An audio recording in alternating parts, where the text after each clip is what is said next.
Checking for head lice should be a normal part of a weekly routine. Head lice are nothing to be embarrassed about. They're just part of something that might happen to you as a child and as you go through to adulthood. The best way to do it is to check routinely, once a week. Take a peek. Head lice can be quite difficult to spot, especially if you don't know what you're looking for.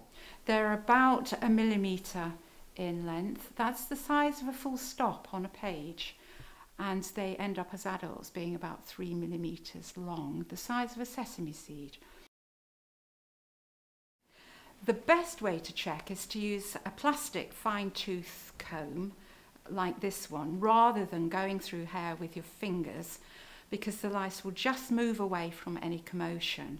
It's best to use a white plastic fine-tooth comb, because then when you catch the lice between the teeth, they are easy to spot. Another good idea is to put a towel, a white towel, around the shoulders, so that if any do inadvertently fall off the comb, you can catch them and you can see if they're moving. If you're going to check, make sure that everything is comfortable, the atmosphere is easy. A good time to do it is when you've just washed the hair and it's still damp. Comb through with a normal comb first so that you get rid of any tangles, and then just use the fine-tooth comb through. This comb has a beveled edge and should hold this side toward the scalp. So the beveled edge is down, and I usually start in the middle and comb through the hair section by section and down to the full length, so I get it all. If there are any lice there, by just positioning the comb, I'm going to trap them on the top of the teeth, and then I could then wait and see if what I've caught is going to move.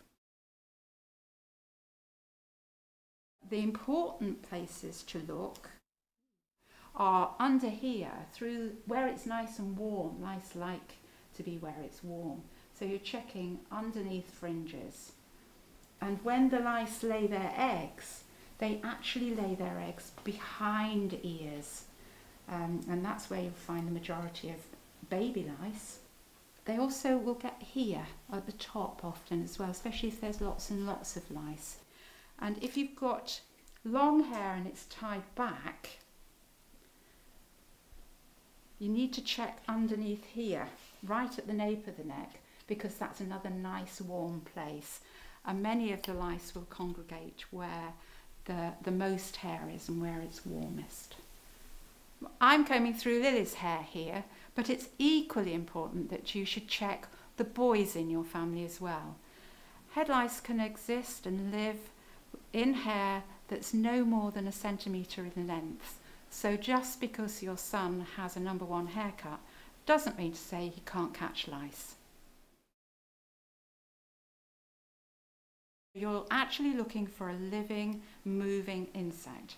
If you find them, you need to find some sort of treatment, and the best person to advise you on that is probably your local pharmacist, who should point you in the direction of a good non-pesticide lotion that will eradicate the lice swiftly.